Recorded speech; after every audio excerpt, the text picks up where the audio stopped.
10 de la mañana con 38 minutos, se empieza a nublar nuevamente, aunque se ve rayos de sol entrando ahí entre medio de las nubes, siguen cayendo pelusas de nieve. Ha nevado durante la madrugada, la noche acá en la ciudad de Punta Arenas y va a seguir cayendo nieve de manera intermitente en buena parte de la región.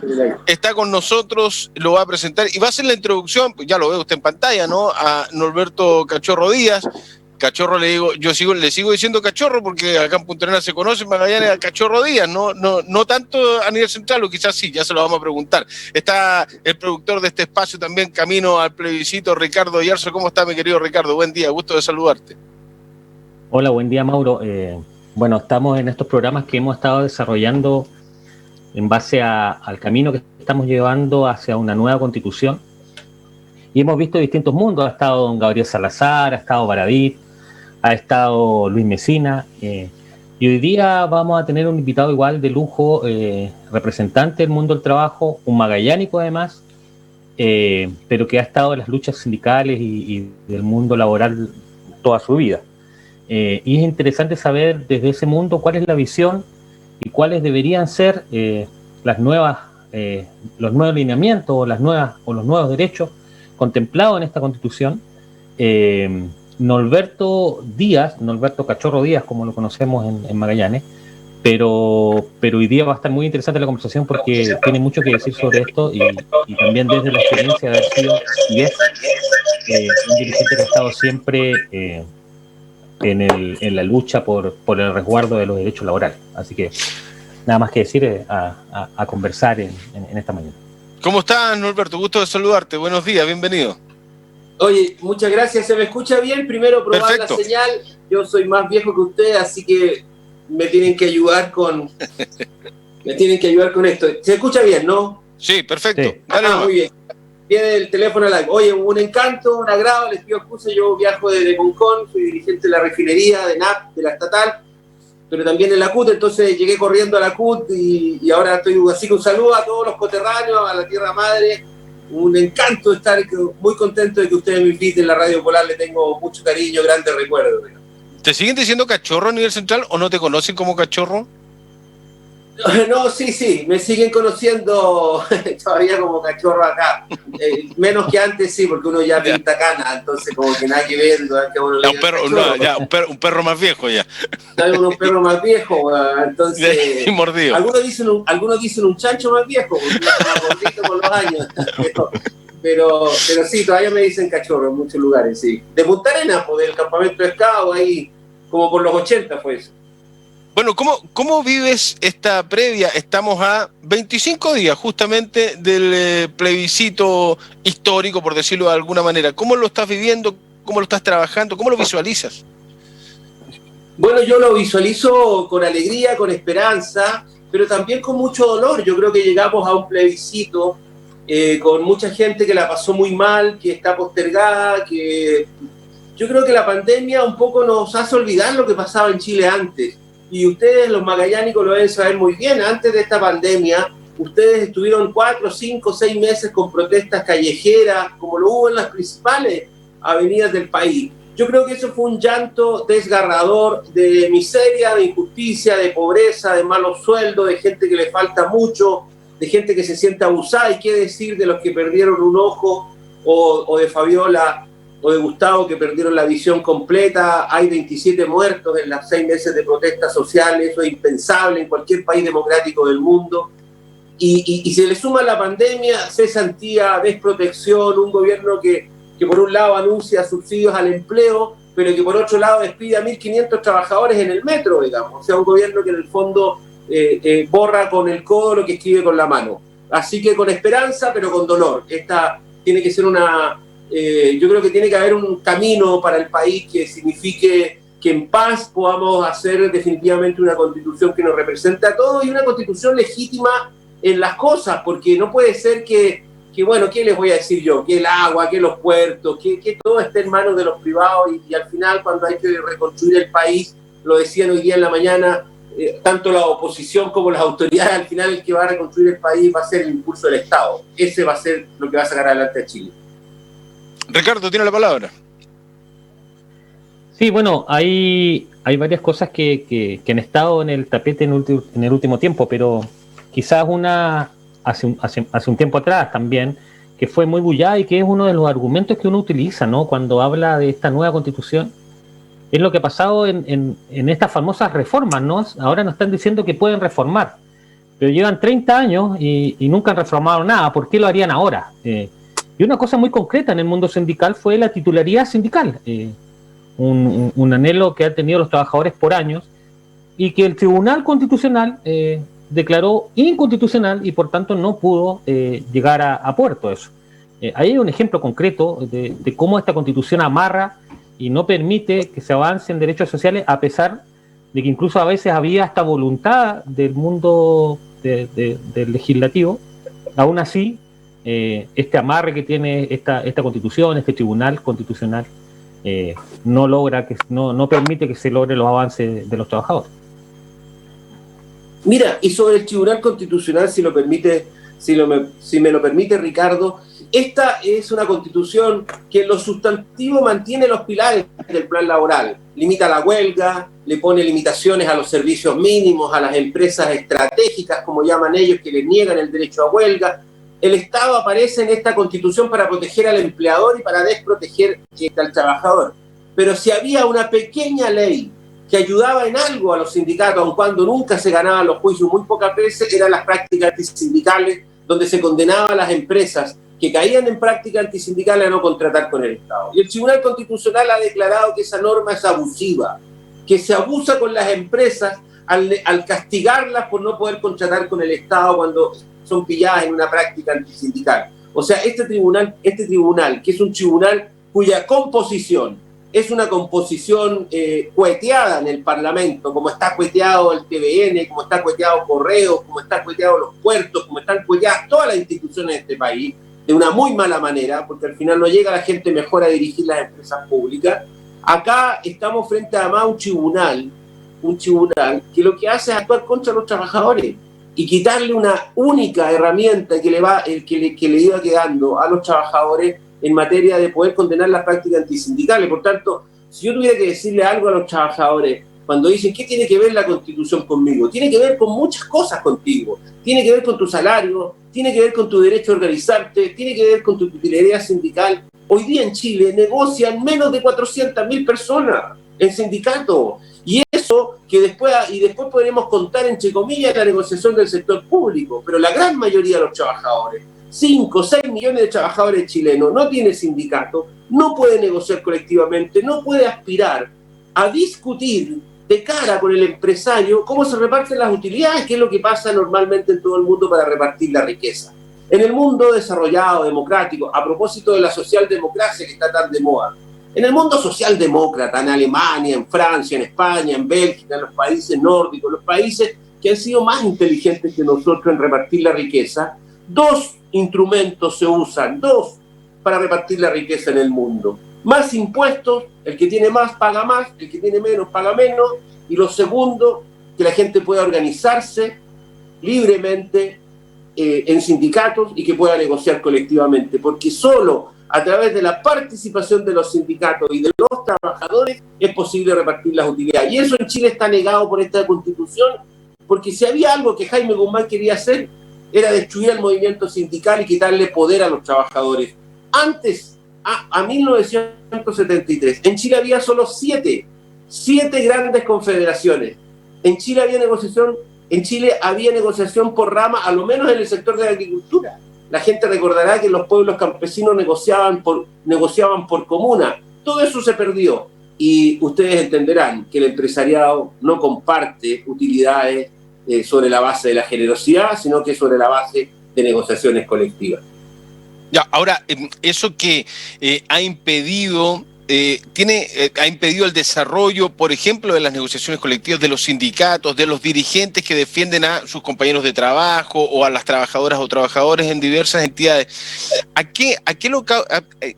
¿Cuál sería la causal, según tu punto de vista, en todos estos años? Porque además de la mano, yo te diría que el mundo dirigencial, social, también ha tenido una merma. Cuesta encontrar dirigentes, cuesta encontrar gente que represente a trabajadoras y trabajadores. Cuesta, por ejemplo, acá la CUT, no existe la CUT acá en Magallanes, pues, desapareció la CUT hace algunos años. Así es. Bueno, mira, hablemos de la CUT de Magallanes al último punto. Me parece, era para adornar un poquitito el comentario. Pero yo quiero compartir contigo. Cuesta mucho encontrar gente que quiera ser dirigente sindical. ¿Y sabes por qué cuesta mucho? Porque aquel que arma un sindicato mata su vida. Aquel trabajador que es capaz de armar un sindicato en una empresa que no tiene sindicato, después lo persiguen para siempre. Después pasa a ser un sindicalista. Después nunca es promovido, nunca se puede desarrollar profesional ni laboralmente, nunca lo van a ayudar en nada. La gente que arma sindicato en Chile sigue siendo perseguida. En Chile el empresariado, el pequeño y mediano industrial sigue viendo al sindicato como un enemigo, cuando debería ver al sindicato como un aliado. Una gran parte de lo que pasó después de la Segunda Guerra Mundial, después de que Francia, Italia, Inglaterra, España hayan sido invadidos por los nazis, lo que sucedió después de la Segunda Guerra Mundial fue que la sociedad se organizó en torno a sindicatos. En Alemania los sindicatos son muy poderosos. Nadie conoce en Alemania al presidente de los empresarios, porque es de mal gusto que los empresarios se metan en política. Es de mal gusto que los que tienen plata compren con plata a los parlamentarios. Pero todo el mundo conoce las organizaciones sindicales. Y tú puedes estar teletrabajando o trabajando presencialmente y te ampara un contrato colectivo, te ampara una negociación. Todos nosotros hemos sido testigos de las noticias en Francia de los grandes acuerdos. Hemos visto ya con las redes digitales las publicaciones del diario El País, donde habitualmente aparece el presidente de España conversando con el líder de UGT y con el líder de Comisiones Obreras, con Pepe Sánchez y con mi compañero Unai Sordo, y dialogando y conversando y construyendo acuerdos con el mundo empresarial. Eso acá se ha negado. Eso acá se ha negado porque además no solo los trabajadores tienen miedo de armar un sindicato, sino que además cuando armas un sindicato te persiguen.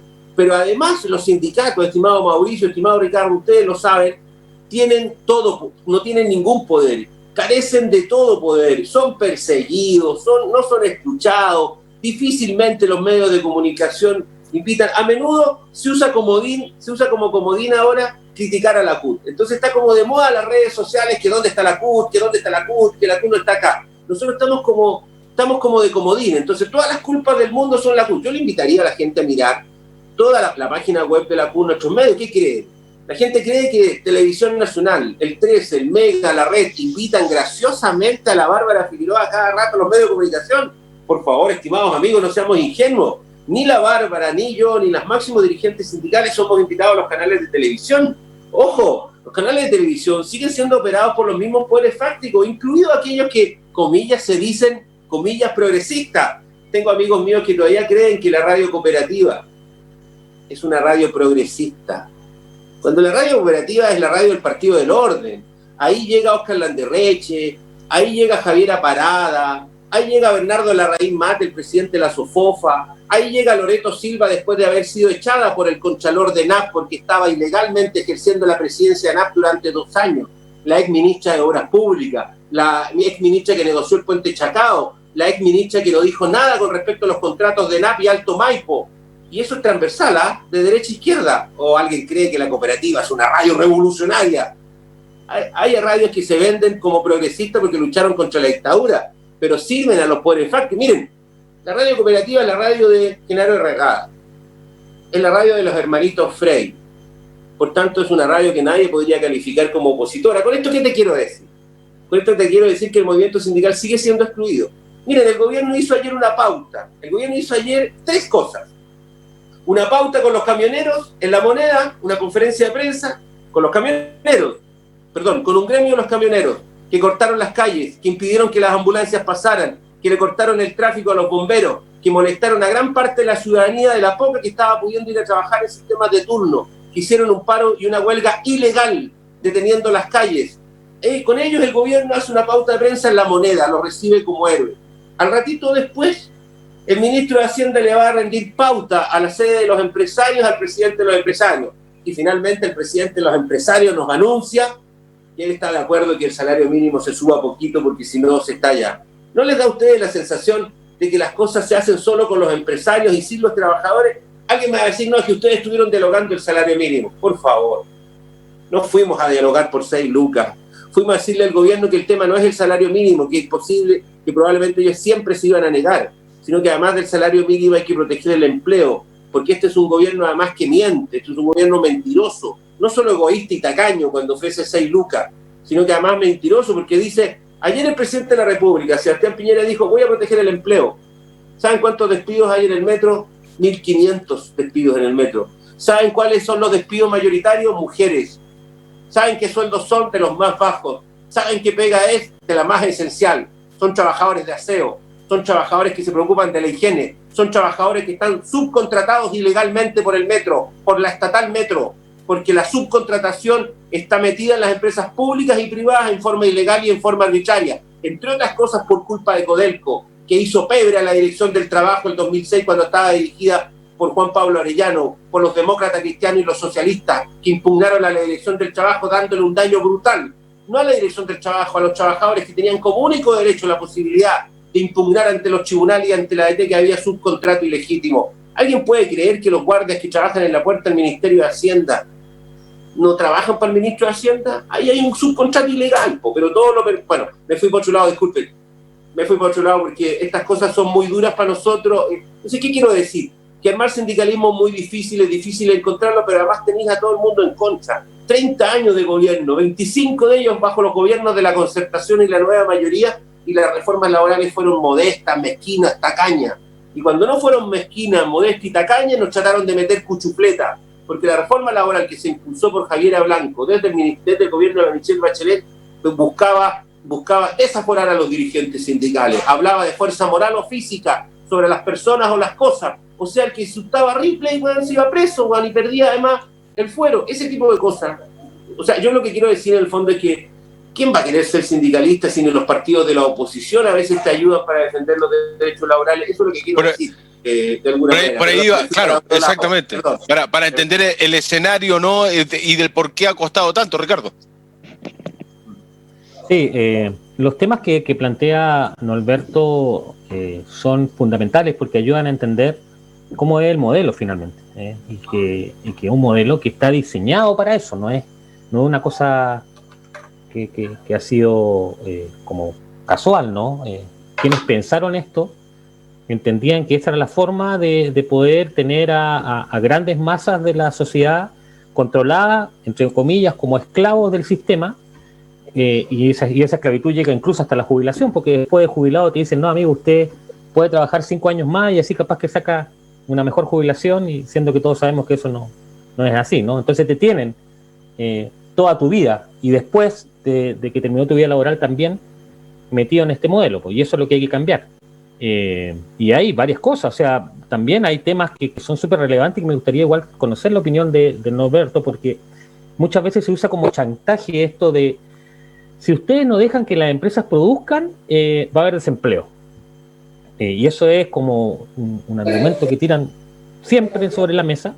Y, por ejemplo, en temas tan brutales como es la salmonicultura, donde hemos visto lo que pasó en Puerto Montt, por ejemplo, donde quedó devastada esa ciudad, se fue la salmonicultura, mucha gente cesante. Claro, pero cuando uno dice, oye, ojo con esto hay que hacerlo con más cuidado, al tiro te dicen, oye, pero ¿cómo? ¿Quieres que no tengamos trabajo? Entonces, ahí hay un conflicto importante que me gustaría saber la visión de Norberto, porque incluso es súper contingente, además eso está pasando hoy día en Magallanes. Sí, yo el año pasado, Ricardo, bueno, primero agradecerte además, Ricardo, la invitación a ti y a Mauricio. Cuando a mí me llama un colega, un compañero, un amigo que ha dedicado su vida en la causa del movimiento sindical, yo no solamente tengo que decir que sí porque es la radio Polar, sino porque además es una invitación tuya, así que yo quiero agradecértelo, Ricardo. El año pasado yo di una opinión con respecto a la salmonera y fui bien criticado en Magallanes. Recuerdo que en más de alguna ocasión me llamó mi hermana, algunos amigos, dicen, oye, puta, weón, acá la gente está sin pega, la echaron de la NAPO, weón, con los despidos, y se fue a trabajar a la minera invierno, se fue a trabajar, weón, a la salmonicultura, y tú sales criticando esto. Yo voy a ser bien honesto en esta materia. Yo creo que porque yo también alguien podría decir, ya, pero este es petrolero y los petroleros contaminan, y claro, pero hay que hacer andar los autos. Yo lo que quiero decir es que hay que hacer combinar, y hay que hacer equilibrar el medio ambiente con el empleo, pero también con el empleo decente. Y aquí no se trata solo de que cuidemos el medio ambiente, Tampoco se trata de que paguemos buenos sueldos, sino que también hay que hacer una crítica al modelo, porque aquí nos han vendido de que solo las alternativas de trabajo pueden ser la salmonicultura o la explotación de las minas, porque hemos tenido un desarrollo económico desde la época de la dictadura orientado y enfocado a explotar nuestros recursos naturales solo de la manera extractiva y no de otra manera. Miren, les voy a poner un ejemplo. Y no quiero perderme en esto, me ayudan a volver después a esto, pero miren, yo critiqué la salmonicultura. Yo soy chilote, como saben ustedes. Yo debería ser Díaz Barriento, porque me crió Camión Barriento. Díaz Barriento Sánchez. Toda mi familia, la Díaz y la Barriento y la Sánchez vienen de Castro, de Chiloé, son de esos orígenes, además del viejo William Long, que fue capitán de barco en el siglo pasado. Pero somos chilotes nosotros. ¿Qué pasó en la isla grande de Chiloé? La gente dejó de pescar, la gente dejó de sembrar, la gente dejó de salir a la mar, dejó de tejer redes, dejó de hacer carpintería de mar, porque se fue a trabajar a la salmonicultura. En la salmonicultura le estuvieron pagando por décadas sueldos miserables, sueldos mínimos más bonos, persiguieron a las organizaciones sindicales, destruyeron el medio ambiente, destruyeron y le quitaron otro oficio a centrales a nuestra gente, y hoy día que las salmoneras han dejado todo contaminado y se han ido, nuestra gente no sabe pescar, no sabe salir a la mar está contaminada. Perdónenme, la salmonicultura lo único que trajo a la isla grande de Chiloé es miseria. Y yo, que soy magallánico, no estoy disponible a que nos llenen la Patagonia y los canales, que son lugares privilegiados para la biosfera, para la medicina, para la química, para la farmacia, como reservas incluso de gas y de petróleo en el futuro estratégicas para el país, que la llenemos de salmonicultura, para que después destruyamos el medio ambiente. Miren, otro día escuchamos a Fabián Aedo de Punta Arenas, presidente de la Federación de Trabajadores del Puerto. Él denunciaba en un espacio de la CUT que van a licitar los últimos 3 puertos. Él denunciaba algo que es obvio, que no lo hizo la dictadura, que se hizo bajo los gobiernos de la concertación. Se privatizaron la mayoría de los puertos y ahora salen a licitación. Miren, estimados amigos, sale a licitación 3 puertos. Sale a licitación el puerto de Puerto Montt, de Chacabuco y de Punta Arenas. Yo les pregunto, ¿no nos han enseñado a nosotros que somos un país que tiene 2 vocaciones fundamentales? Que es un país minero y que es un país marítimo. ¿En qué país del mundo desarrollado, inteligente, se terminan privatizando los puertos de la Patagonia? Los puertos que controlan el archipiélago, el fiordo que rodea Chiloé, la isla más grande de América Latina, el puerto de Chacabuco, donde es un puerto esencial para el control sobre el mar y sobre todo el archipiélago, el puerto de Punta Arenas. Miren, en los países desarrollados, el alcalde de la ciudad es el presidente del puerto. En Rotterdam, el presidente del puerto es el alcalde. No es un empresario, no es un...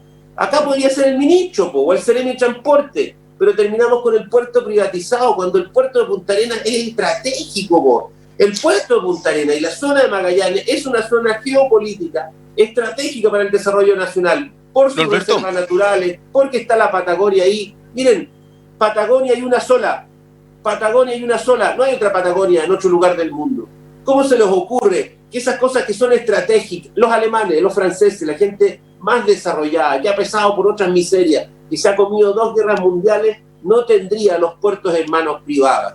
Entonces nos han vendido un modelo mentiroso, porque lo que nosotros deberíamos hacer es hacer de Magallanes un gran centro turístico, intelectual, universitario.